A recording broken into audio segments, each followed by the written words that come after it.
And as you mentioned there, we heard from Cam also joining the battle against these fires. Wayne Coulson joins me now. He's the CEO of BC-based Coulson Aviation. His pilots and planes are at the center of the aerial fight to combat the flames. And Wayne joins me from Thermal, California. Wayne, appreciate your time today.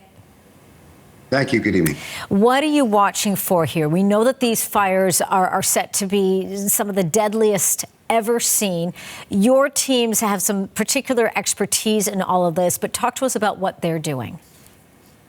So we're preparing for probably what's going to be round 2 tonight of what we've experienced for the last week.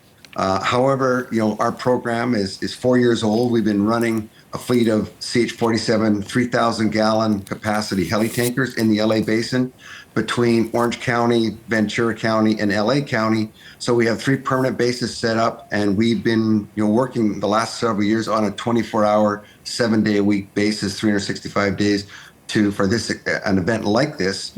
And being that it was a violent wind, the aircraft have been a major part in slowing this incident down. Yeah, those winds really sort of causing, I guess, essentially grounding things for you. When you're able to get back up in the air, and as you mentioned there, this is sort of the second phase that you're going to be part of. Walk me through a little bit more in terms of some of those expertise. I understand crucial imaging technology is something that's very specific to what you do.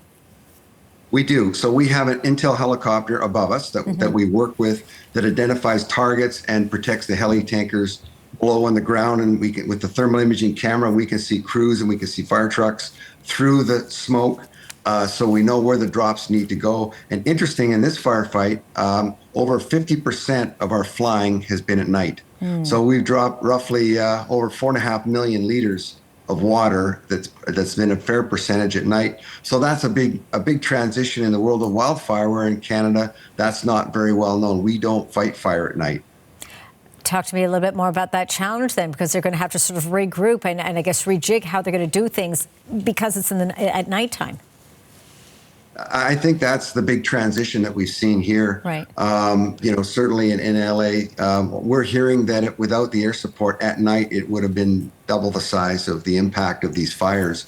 So I think everybody's going to be waking up to the fact that, we need to have an Air Force at night that with big volume of water that can tackle an incident of this size. Because we've been launching, all night up and down during those early days. And there's a bunch of times that probably at least a half a dozen, we had to turn back because we were hitting 80 miles an hour winds. So the weather has been absolutely violent and chaos has been everywhere. The training for this as well, Wayne, must be, having the firefighters and having your team, I should say, the aerial team, having to pivot a lot. What kind of training is involved here? Because as you mentioned, this is quite different from what you're having to deal here in Canada.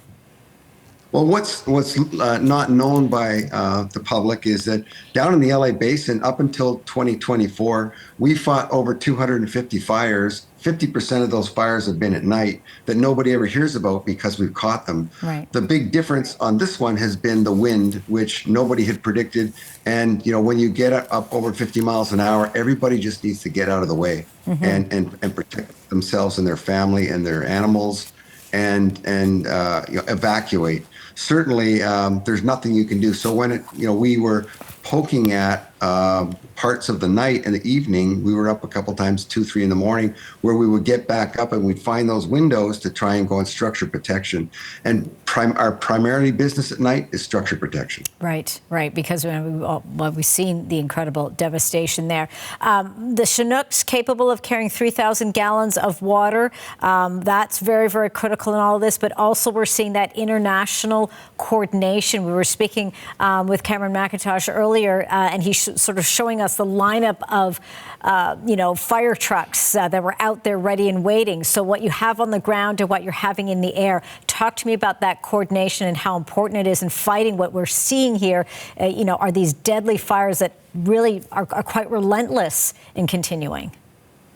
Well, what's so impressive about the rest of the other countries and other states and provinces joining, these firefighters have been absolutely taken to task and have worked 24, 48 hours at a time, and they haven't had a break because of the chaos when this thing got started. And the 911 calls were out of this world, and there's nothing people could do.